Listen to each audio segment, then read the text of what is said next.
Hey there, it's Fresh Mark Sense with another fresh review. Today it's another Alchemist original, something I made myself. I called it Pouch because it reminds me of a fruity leather bag, and also the coach scents that have fruit, leather, and vanilla in the base. It's easy to remember that way. But it's a fruit, uh, apple, caramel, and bergamot in the top note.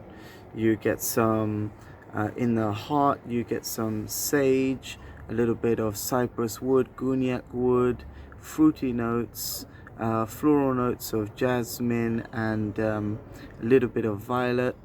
In the base you get leather, amber, um, still more vanilla, and generally I'd say that the aromatic notes still subside all the way until the end of its wear.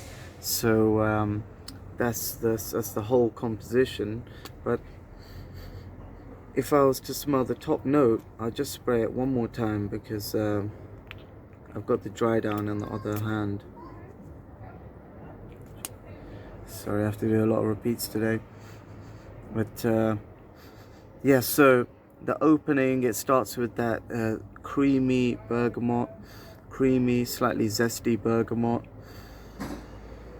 with the Jolly Rancher kind of apple, quickly subsiding to a more green apple.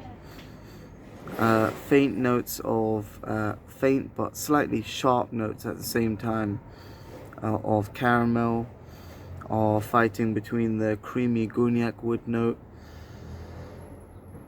There's some nice sandalwood in the mid as well, mixing with the creaminess of orris root, the creamy powder note of orris note,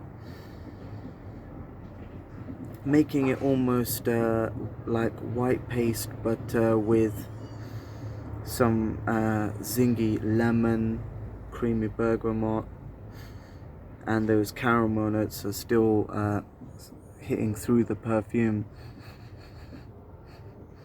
It really cuts through the perfume, the caramel note, and I feel that the apple and caramel note reside all the way until the end of the perfume's wear. So now the sage is coming in, aromatic note of the sage, like green herbal, and now faint hints of amber and vanilla. That would be there towards the end, but for now, if I was to smell it from far away, I'd get the fruity notes of the general fruity notes of mandarin, green apple, some caramel, a little bit of aromatic sage, and the floral notes of jasmine, just a touch of jasmine from here. It's starting to project more. I'm starting to get the warmth of jasmine now and the floral notes. But when I smell it that close, I'm getting the creamy orris root and the powdery note of it. Powdery, fruity notes of mandarin and creamy lemon. So it's a very, it's a fruity, caramel, creamy orris root and lemon mix with the leather and vanilla base. So it transitions quite well from fruity top notes to slightly herbal and green mid notes and leathery amber base. In the dry down, on the other hand, I'm getting more of the amber, vanilla. The creaminess of the orris root is still there to make it slightly powdery. And you get a faint zest of that bergamot, limey zest. So you get some lemon, some lime, general fruity notes, a little bit of the green note from the apple, and the slight sweetness of caramel still resides, just to make it slightly salty, and there's the salt, the leather, and the fruit note that still resides, with a light musk remaining. And that is so that's after half an hour. This dry down, this is after half an hour, and it would stay slightly salty, fruity, zesty bergamot, and have that leather and amber in the base.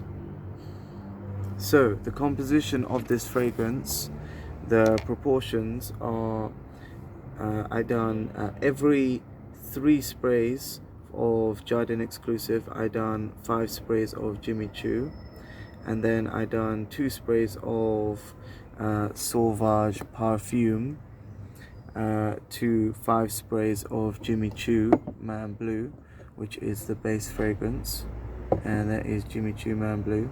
Sorry for being a bit disorganized today. And then finally I done 5 sprays of Oud Blue Notes to 10 sprays of Jimmy Choo Man Blue. So I just done this one time.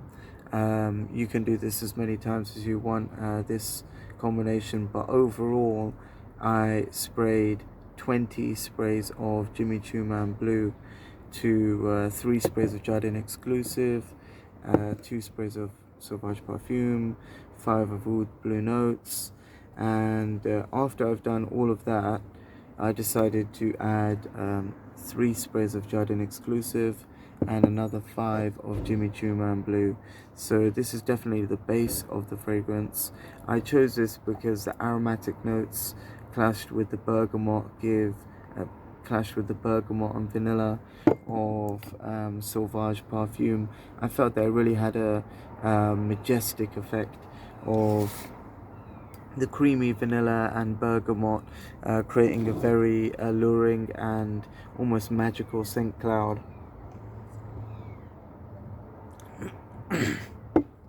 But I feel that contrasting it with the sourness of it's the sourness of cypress wood, and the aromatic note of sage would just add something uniquely herbal and sour to the mix, to really give a nice clash to the fruity notes that are the cypress, give a nice clash to the fruity notes of Oud Blue Notes, because there's a general fruity note and orris powder note that makes it quite feminine but smooth at the same time, so we'd have that smooth and sour clash. And then this was supposed to be inspired by Merchant of Venice Venetian Blue.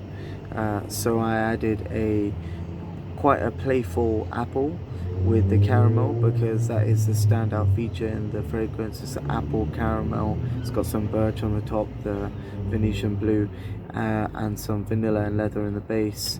So I use this for the apple and caramel note, Jardin Exclusive, because it has everybody knows that. If you don't know, then you need to know. It has a great Jolly Rancher apple, sour apple, candied apple, and caramel top note that lasts throughout the perfume, and is beautifully balanced with the floral notes and that vanilla in the base. It is just a celebratory perfume, and it could be one at any celebration, but I use this for the apple and caramel, and I believe the floral notes of this with the mild fruity notes of Oud Blue Notes created something quite exotic, leathery, alluring with the vanilla, and mature with the floral notes, something quite timeless.